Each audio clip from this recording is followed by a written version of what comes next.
Hi, hope you're all well. I'm Viv and I'm the face behind Skinpharma Aesthetics in Stockton-on-Tees. Tonight I am continuing our journey, myself and Dr Sunny Dhesi's journey, looking at how we've used ultrasound in our aesthetics work. Hi Sunny. And tonight we're lucky to have another guest with us based in the States. Hi Stella, right on time. I will just add Sunny. I'll see where Sunny is. Won't be a second. Sunny. Hi Sunny. Hi, hi Viv, how are you? Fine. How are you doing? Have a I'm good. good week. I've just looked at my hair in the camera, and the humidity is not doing. My hair's not doing well with the humidity. That's the only benefit I've got of not having the hair to worry about. I don't want to say anything. I don't want to say anything. But tonight we're lucky to have another practitioner from tonight from the States, Dr Stella Desyatnikova, and she's a facial plastic surgeon based in Seattle, and we're very proud and lucky to have her speaking to us. So I'm just going to invite her. I'll just see where she is. And we're looking again at how ultrasound can be used in aesthetics work.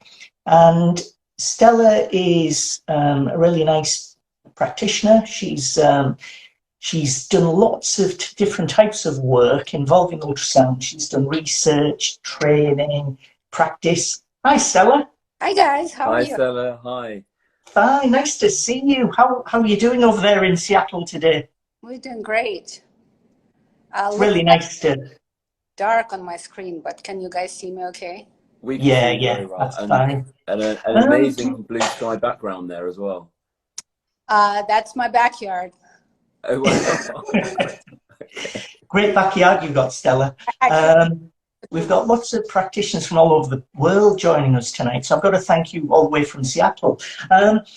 As we mentioned, you are quite a famous individual in relation to facial ultrasound work because of all the research, the training you provide, and the practice you carry out as well. So I thought it'd be interesting to speak to you, look at your background, find out about your work, find out about how ultrasound has become incorporated in your work, and also to look at examples of the types of work that you carry out. And I've got some scans that I can show in a bit. But I'll let Sunny start off, and he can talk to you a little bit about your background, if that's okay, Stella.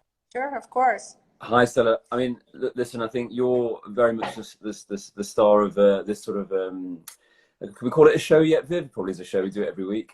So like we're really show. happy that you've joined us. So we have a mixture. I think we have a lot of practitioners joining us, and one of the questions that they will have is, how did your aesthetics journey start, and what do you do in your aesthetics practice? Broad questions, but over to you. Sure, yeah, of course.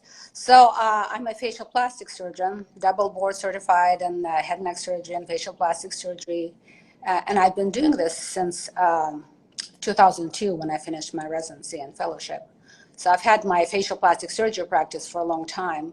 And kind of early on, I adopted a lot of injectables into my practice. So it's always been a bigger part of my practice.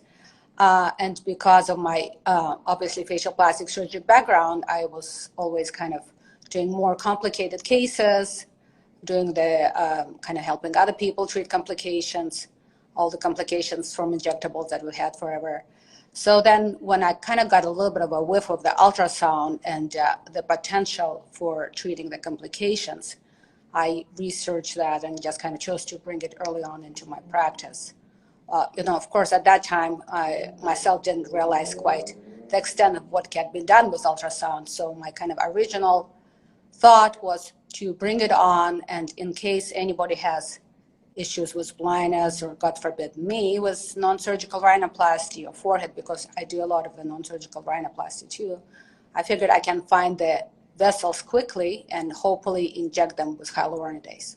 That was kind of the original impetus, because kind of into bringing ultrasound into my practice. So for us in the UK, ultrasound is quite, I mean, it's an existing modality for those of us who are healthcare professionals. We know that ultrasound is used extensively everywhere, but in aesthetics, it's still very new.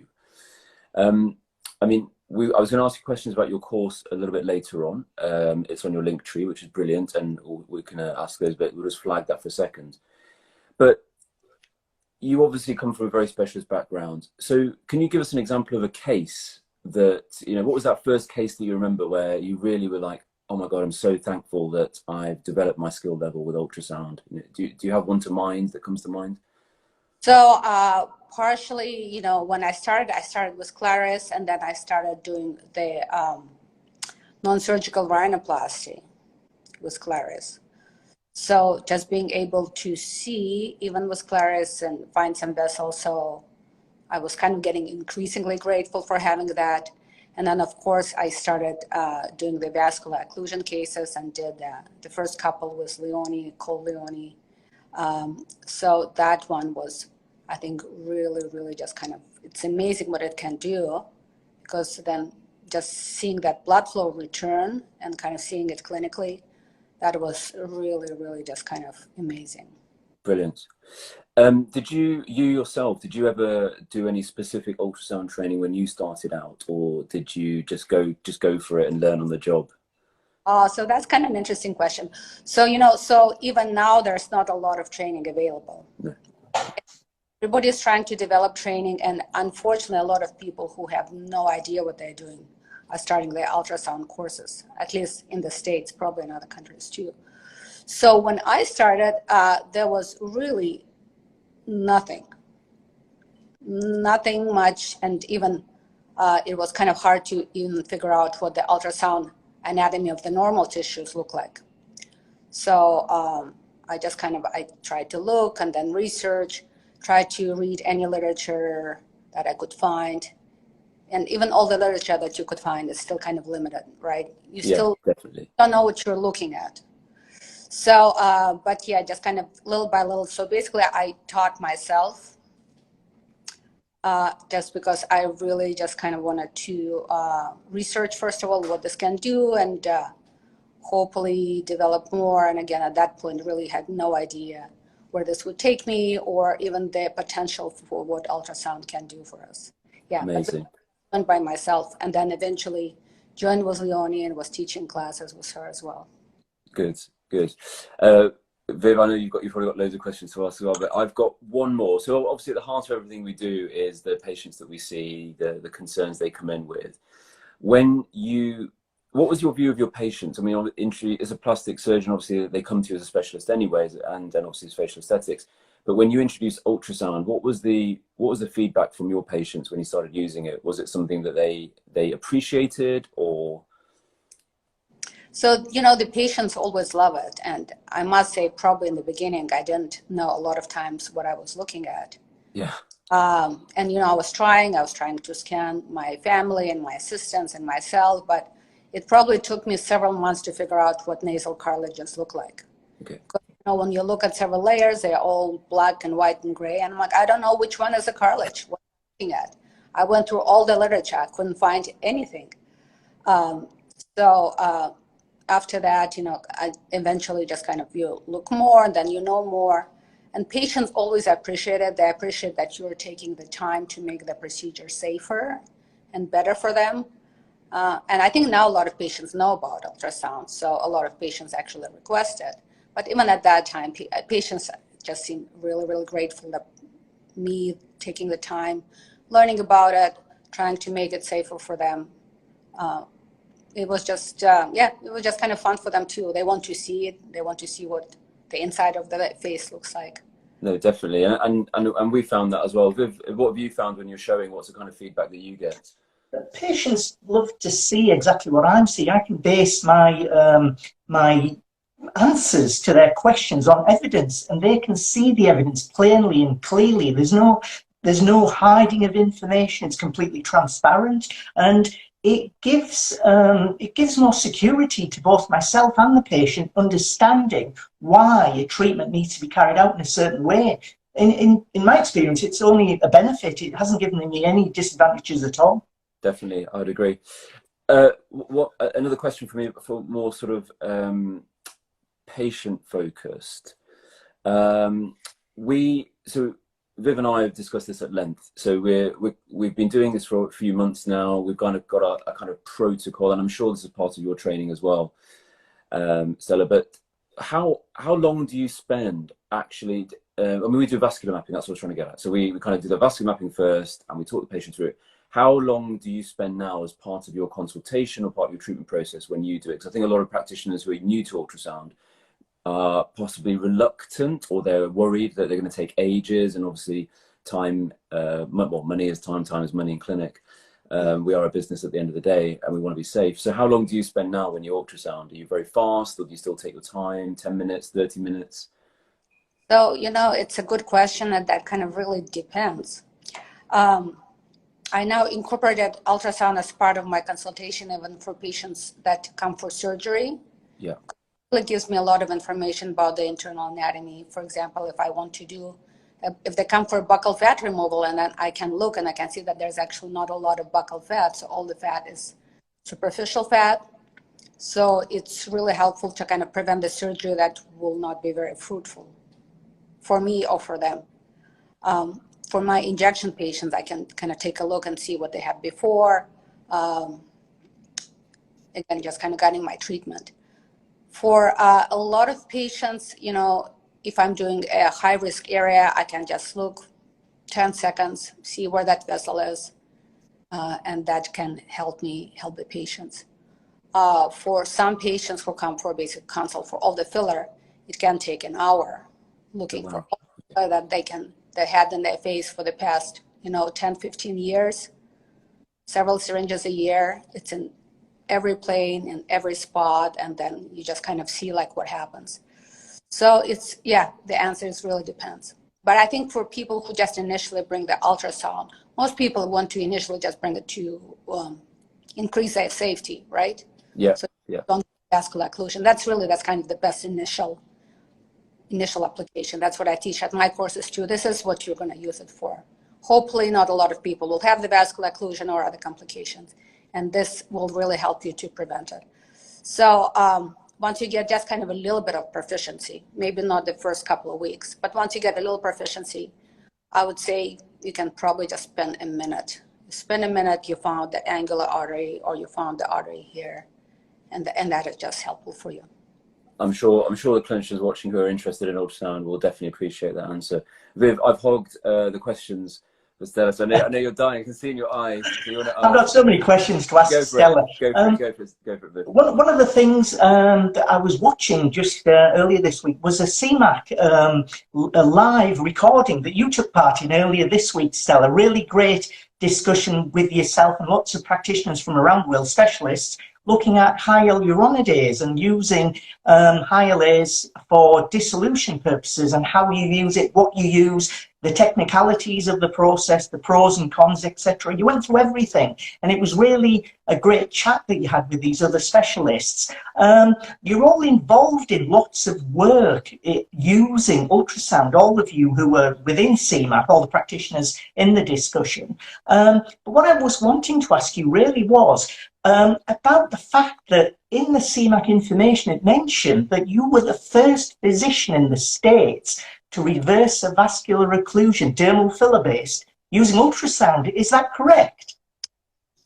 Possibly. I don't really know, honestly. Right. Somebody might have done it before me.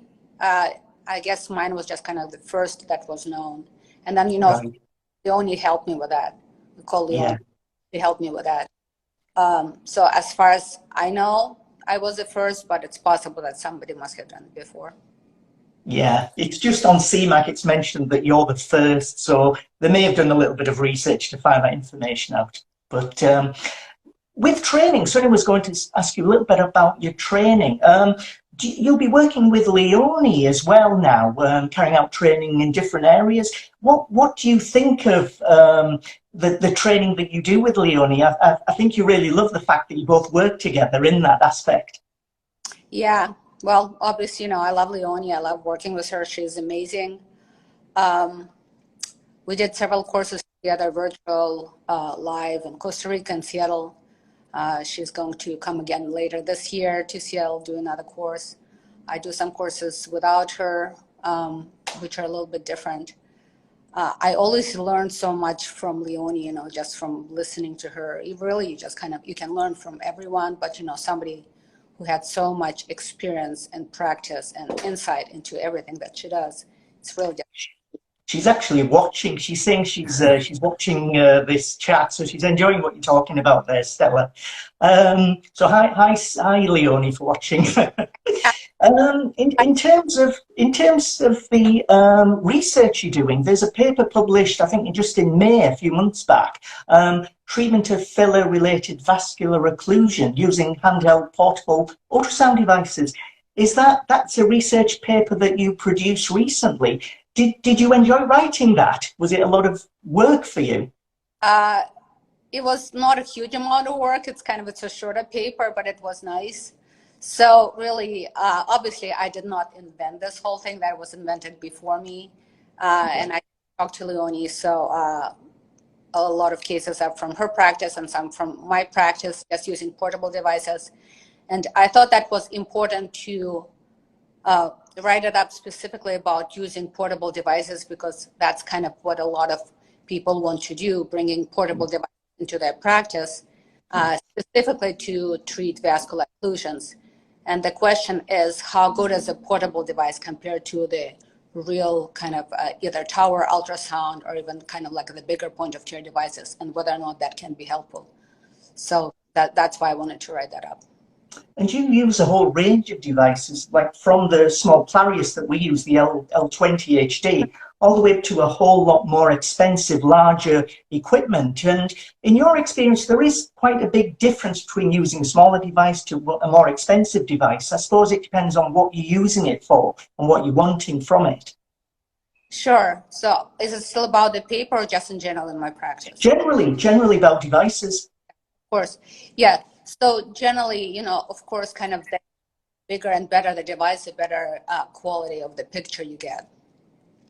Different resolution, different frequency, different penetration. So I mostly use bigger device for my practice now. It's still not the kind of the top of the line. It's still considered the point of care, just kind of portable tower, but it gives me a lot better quality of the imaging. So I don't use a lot of Clarius now or the portable devices, but I do use them a lot in our courses. Yeah. And what do you enjoy about the courses when you see new practitioners come face to face with their first scan and they figure out what they're looking at?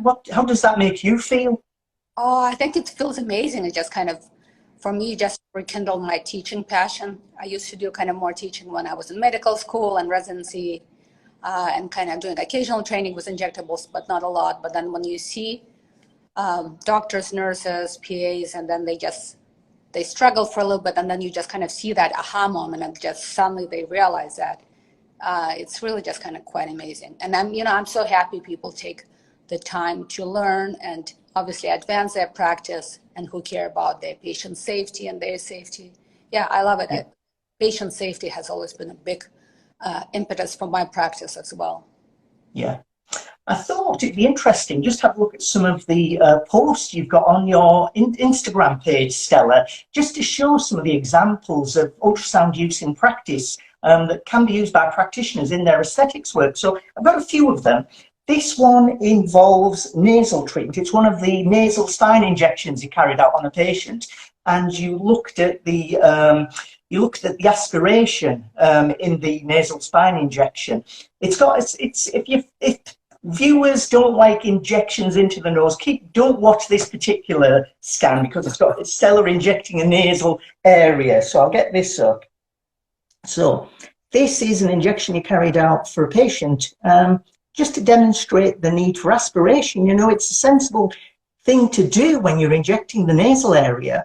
And you basically showed just how important it still is, despite using ultrasound. It's still an important area to concentrate on. You can't be guaranteeing safety just because you're using ultrasound. What do you think? Yeah, absolutely. So the thing with that is, you know, even for my patient, I say that nothing is 100% safe. Yeah.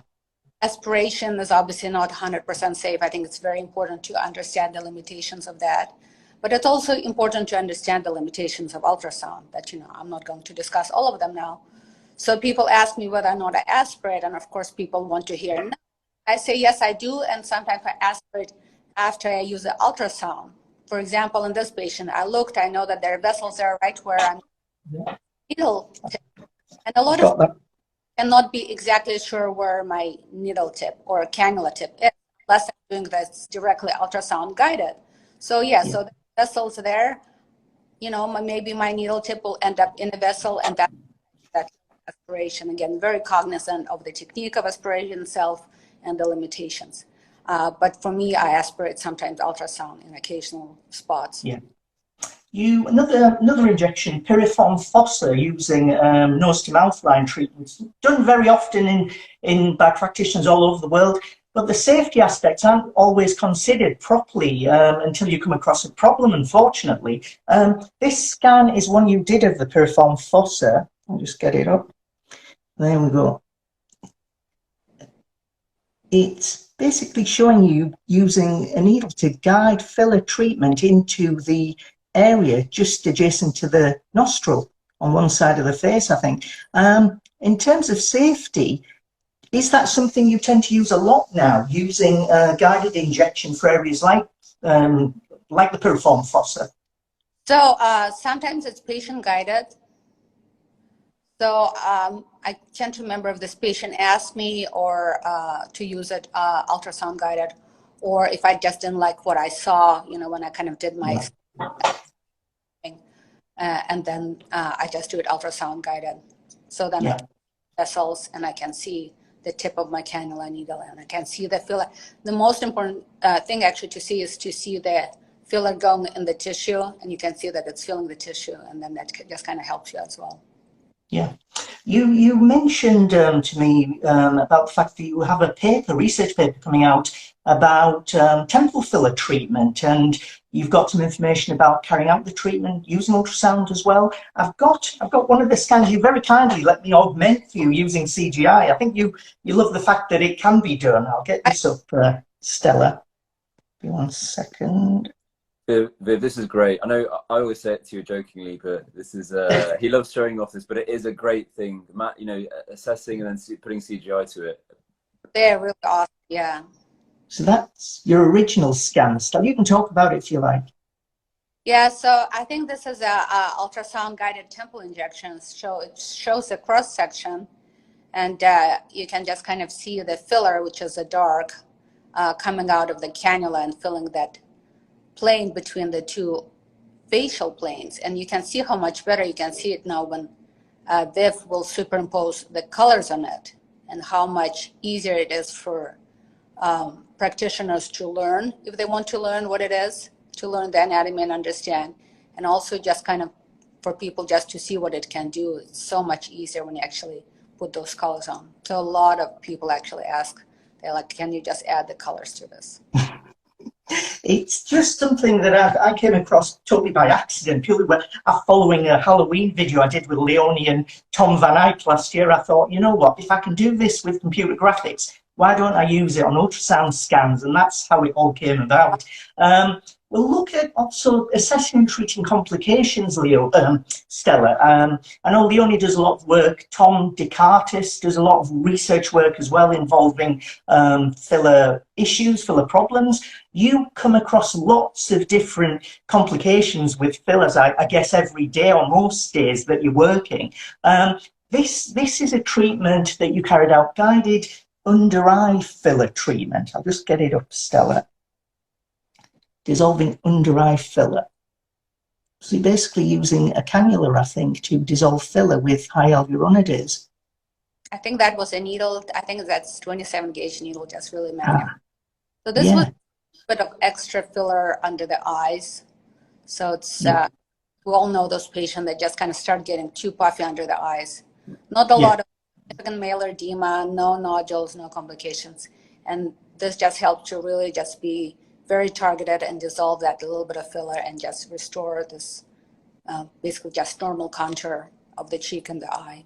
I think one of the questions, if I may, Viv, Stella, is tear trough filler is a particularly, obviously, it's one that when you get a good result, practitioners get a good result, they love it. but we're always concerned. Everyone's always concerned about the anxiety of getting bad results. And recently, obviously, because it's been a common technique or common treatment over the past few years, just as you've described in your or just you've shown in your Instagram feed, problems and complications are occurring, or even side effects. It's a bit of a how long is a piece of string, but on average, in terms of the effects of filler there, just like the one that we saw there, how often are people coming back? And what's the longest that you've seen in between treatment and then the kind of side effect or the unwanted side effect of someone coming back, in terms, is it months, years on average? How many times are people coming back? Really hard to do the average. But, you know, sometimes I see my patients who maybe I did it 10 years ago, maybe it was for a while, so sometimes even longer, maybe it was fine for a while. And then I see them, they're coming in, and I just say, you know, it just looks too puffy now. Can I just dissolve it? I know they haven't gone anywhere else, but sometimes it just kind of really just tends to puff up a little bit later. Yeah.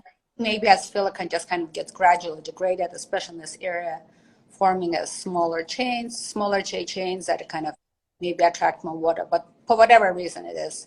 That's exactly the answer I wanted to hear, because that smaller HA chains, it's obviously it's not going to go anywhere. It's difficult to reabsorb, but I mean, the people watching are going to love that answer. So thank you for that. Yeah, sure. Yeah, and again, depends on the filler. You know, at some point in the past, I did use a little bit of Juvederm around the eyes. I try to always kind of be very, very conservative, never do too much. And sometimes, you know, what happens in our body too, you know, all those filler planes or filler cavities that we inject, they tend to connect. So sometimes they had a little bit under the eyes, and then I see they kind of get a bunch of filler in the cheeks over the years. It's either just kind of that connects through the intercellular matrix or whatever it is, or maybe it's too close. And now all that filler there is just kind of gets connected to the under eye, and then it just kind of all this like puffiness and extra stuff happens. I mean, I mean, it's a difficult question again, or but I'm sure you give an answer for it.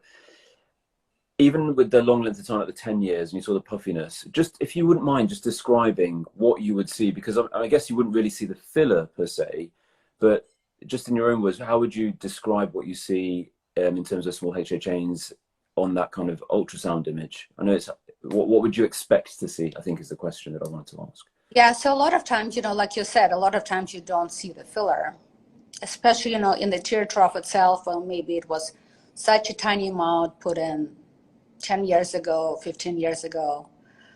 But you just see the tissue, there's just a little bit of puffiness. And now I'm not talking about inflammatory. Inflammatory changes, they look different, obviously. Now we just feel extra puffiness. I see that the tissue is just a little bit darker or hypoechoic, which means it just can absorb all that water.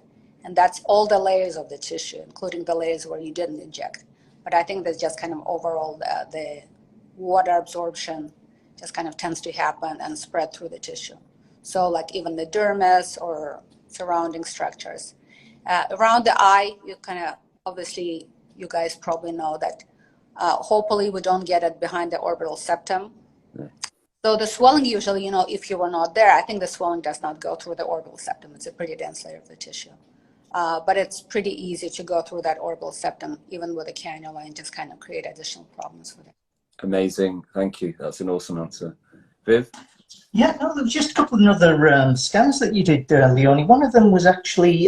Stella, this is Stella. Viv, it's Stella. Sorry, I've got to apologise. I can't help but call you Leonie sometimes, Stella. So apologies for that. I'll call you. You got to take it as a compliment, right, Stella? Yeah, think of it as a compliment, Stella. Although this will make you laugh, guys. Before shows, my social media manager's watching as well, and she said, "At long last, a pretty face." So Stella, that's from my social media manager to you. Oh, thanks. This one's a vascularity, appearance of vascularity under a delayed onset nodule under the eye, Stella. Nodule from high hyaluronic acid. You can see the blood flow, the increased vascularity around the nodule. And that's something Ultrasound can show. And you've seen this appear many times, and you've documented it. You've talked about it in different lives, I think. Is this something that's common? It does appear, the increased vascularity around nodules, delayed nodules? Around the nodules, but that's actually in the nodule itself. So that's whole big blob that you see on that's whole kind of like darker hyper blob. That's the inflammatory nodule. Yeah. So for view to, you can see it sitting above the bone, Yes. right in the tear trough. It's actually in the lateral tear trough, lateral infraorbital, not really tear trough area. So what we see was inflammatory nodules, that there's tissue through that, and that's a tissue that's inflamed when you see that increased vascularity, as opposed to when people just have a blob of filler that's causing puffiness or maybe kind of bad cosmetic results. Then you just see a blob of filler, then there's no vessels through it. Yeah. Okay, great. Last one. It's just a guided dissolution of under eye filler. Let's have a look. This one's, oops, sorry, let me just get that fold back up. There we go. Guided filler nodule dissolution. So I think using high hyaluronidase to target the area with ultrasound, you're very carefully injecting into the area accurately, and it basically shows that you're doing it very carefully using probably far less high hyaluronidase than you would otherwise. So what was this? Actually, that the ones you show. This was a nodule. Yeah. Well, that's the patient who came to Seattle from a different area. So a lot of times I see those patients for several. Usually I wouldn't, but for her, she had a big inflammatory nodule. So that nodule that we saw the next day, so she still had some residual. And then if you measure it, if you look at ultrasound, that the size of that little residual nodule is actually 2 millimeters. So it's tiny. But using ultrasound, I was able to put I think that's a 27 gauge needle. I like to use a 27 long gauge needle to kind of dissolve the nodule in a targeted fashion.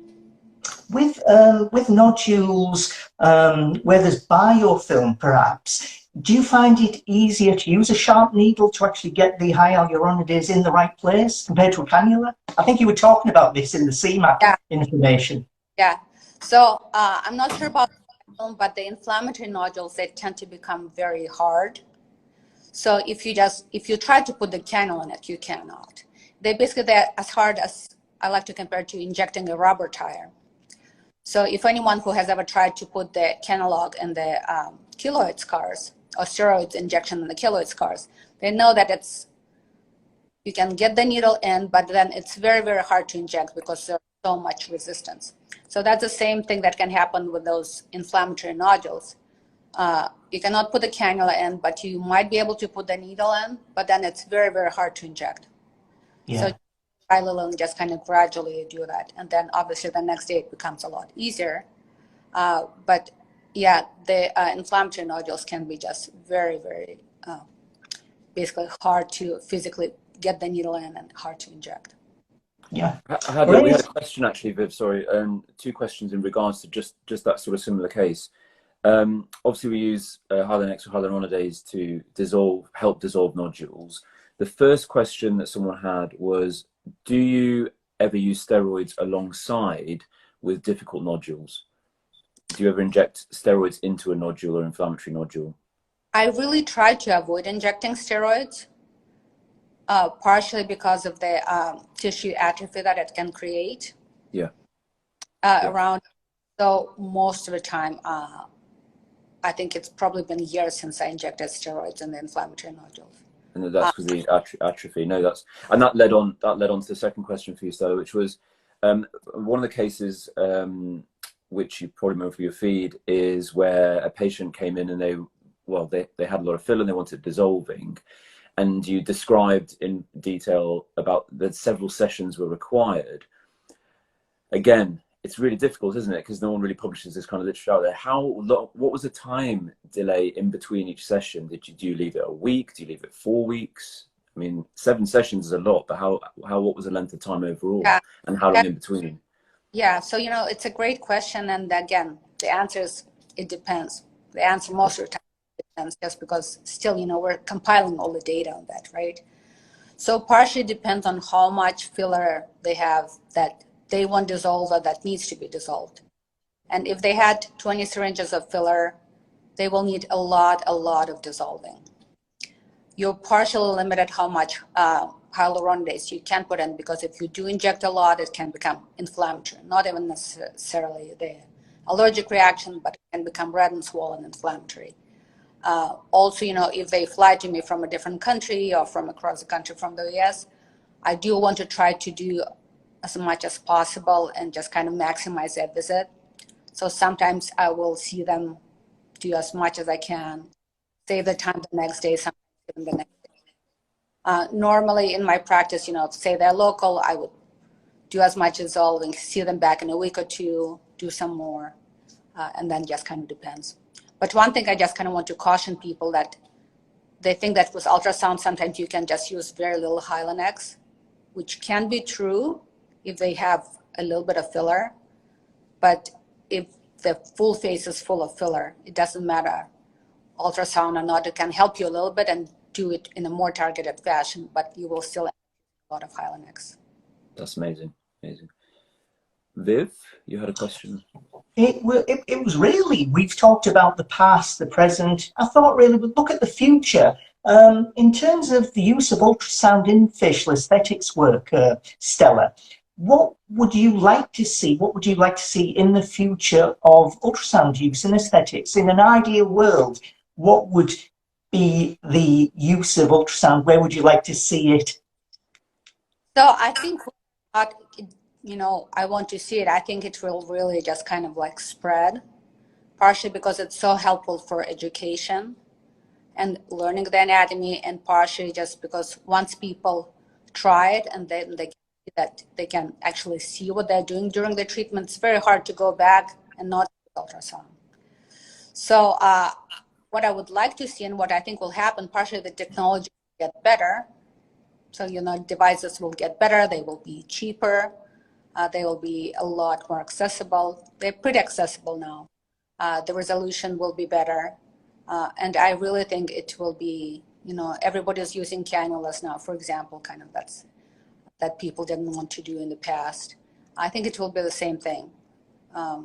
So Stella, I had, on that note, Viv and I always like to ask the controversial things. So you mentioned right at the beginning, you know, everyone has got an ultrasound course, and you know what, Viv had to stop me, you know, he had to pretty much hold me down before I started, you know, my own ultrasound course, having, you know, held an ultrasound for 2 weeks. But thanks, Viv, you know, you held me back on that one, maybe in a couple of years, eh? But on a more serious note, for those people watching who have got ultrasound, who are thinking of signing to a course, obviously you run a very good course. I haven't done it yet, and neither has Viv, and you know, hopefully one day we can. What should a practitioner expect from, let's say, their first ultrasound course? What should it look like for them? That's a really good question. And it's hard just because, you know, there is no standardization. For regular ultrasound and medicine, there is standardization. For example, in the US, there is American Institute of Ultrasound Medicine, and there are very rigid standards for using ultrasound in practice, for teaching ultrasound and doing the courses. For our ultrasound and aesthetic medicine, it's a free-for-all, right? Anybody can do it. So a lot of people who have maybe any kind of like social media following for something else, they would suddenly start teaching ultrasound, and maybe they had it 2 days more than the person who never used ultrasound. So the person who never used it, they will come to the course and they're like, well, it looks like they know what they're talking about. So I think it's difficult. You know, I talked about in the past with Leonie, I talked about with Steve Weiner, who may not be on this one. You know, we're not going to go around and police it, right? We cannot police it. There's enough. In terms of the practitioners who just want to learn, I think it's hard. I'm not quite sure exactly what's there. I see some of them, and it's kind of horrifying when even they put their like little trailers or preview videos, or, you know, the history that, you know, they only did like one course with somebody else a week ago, and then a week or a month later they do their own course. So it's kind of a little bit the same as with patients who come to our clinic. How can a patient know that they will end up in a good clinic with a good aesthetic practitioner, right? So doing some kind of a Internet research, I think, is helpful for whatever. I don't like to call that a research, but trying to just kind of get some information about the practitioner, whether or not, how much work they do. I think for most people, kind of like doing the research, presentation, teaching courses that are successful, that have been successful for other people. I think that's probably helpful. Basically, reviews. Yeah, yeah. Awesome answer. Awesome. At this point, yeah. And Viv, just before you end, I'm just going to do a quick squiz down the comments that we've got, just so to say hi. Obviously, Kayla Aesthetics Northern Ireland as always joins us, and Ualdris Mariam, thank you for joining us as well. Lots and lots of people. We did have one comment from My Hair J Doe joined, and they said that, you know, I think that from a personal point of view, as a patient, they said that, you know, they've asked practitioners about using ultrasound and they get a cold response, but obviously not from anyone from present company excluded. And I think, thank you so much for everyone for joining. Viv? Yeah, no, I just wanted to say a really big thank you, Stella. And apologies for calling you Leonie there, but she's going to be smiling now in Amsterdam. love it. When is your next course with Leonie? When will that be, and where will it be? So my next course is in September. That's my own course. And then my next course with Leonie is in October. Right. Seattle. There'll be a little bit different format. So I think it will be different to compare, because I think we both kind of, you know, the more we do it, we also just evolve and just kind of incorporate the feedback from our participants and try to make it better, you know, always try to make it better, make it easier to learn. Are you going to be at the CMAC conference in London in November, Stella? I might not be able to make it. Oh. It's a shame. Hopefully we'll meet up at some point in the future. Okay, I try. I will try. Yeah. You've got to try. You've got to try. You'll try. Be nice to see, as I said, a lot of the practitioners that myself and Sunny have spoken to in our lives are likely to be at CMAC presenting information about ultrasound use in aesthetics. So it would be nice to see you, but if you're not there, we'll hopefully meet up face-to-face at some point in the future. So I think Sunny and I, we both really wanted to thank you just taking part and giving all your generous information and advice to everyone watching tonight. And thanks to everyone for watching. Hope they've all enjoyed this live that we've done. Steve Harris, who's organising CMAC conference, he's going to try and rearrange the date for you, Stella. Okay. How kind of him. I think I'm being guilted into coming. But next week we've got Dr. Jake Sloan from Sydney in Australia, and he's also the co-host of Inside Aesthetics podcast. So he'll be joining us next Sunday at 11 AM, purely because of the time difference in Sydney. But that's it. I hope you enjoyed. I hope you've had a chance to say just what you think about using ultrasound in practice, Stella. So good to see you guys, and thank you so much for having me. Stella, would you come again? Would you join us again? Put you on the spot now. Yeah, anytime. Brilliant. Brilliant. We'll sort out a live in the future. Yeah, say that again. We'll sort out another live in the future with you, Stella. Anytime. So lovely to talk to you both. Yeah, thank you. Thank you, Stella. Thanks a lot. So we'll see everyone again. No problem. Thanks very much, Sunny, and we'll see everyone again next Sunday, 11 AM, and we'll be talking to Jake Sloan. Thanks very much. Bye. Bye-bye. Thank you. Bye. Bye.